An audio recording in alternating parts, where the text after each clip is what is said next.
My name's Marcos Major, and we're here at a Sidewalk garden in San Francisco to talk about the Sidewalk landscape permit application process. Whether you're in the Richmond, Western Addition, or in Bernal Heights, you need a Sidewalk landscape permit to ensure safety for yourself, your neighbors, and to ensure accessibility to the sidewalk for all San Franciscans. Remember, this process is an opportunity for you to build community, work with your neighbors, and tear out that cement and build gardens. So let's get started. The first thing you need to do is to go to the DPW website and download the Sidewalk Landscape Permit application.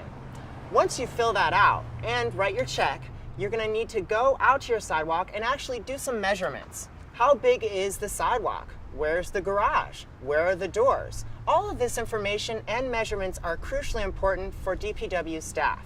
And remember, the DPW staff, once they get the permit in the mail, they're there to work with you to ensure that this goes down smoothly and safely for yourself and for your neighbors. We're here for you.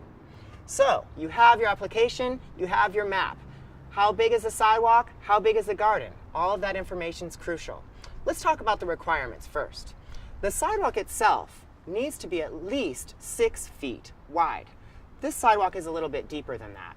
In some instances, 4 feet is acceptable, but generally, go with 6 feet.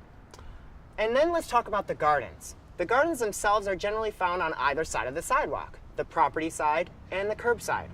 Let's talk about the curbside gardens first.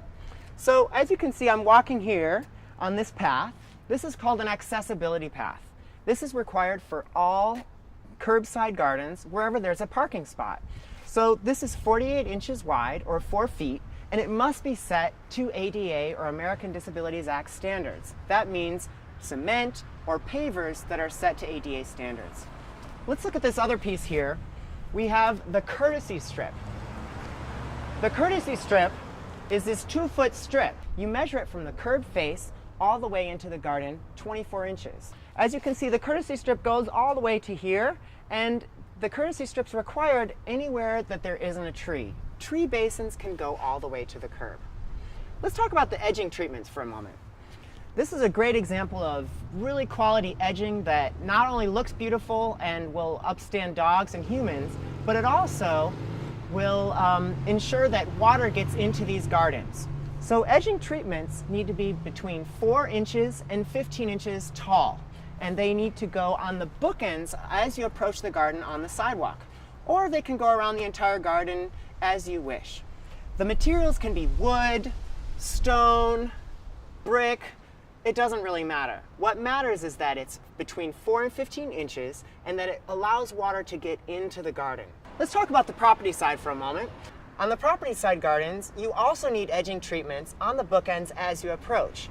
And think about the plant selection when you're working on your property side. Remember, this is the foundation of your home after all. So large plants and trees are really not suggested on the property side. Now, you've got all the rules. You've got your map, you've got your application. Let's get this in and send it off to DPW. Once Public Works staff has it in their hand, they'll come out and work with you in person or on the phone to make sure that this garden goes smoothly. We're all there to serve you.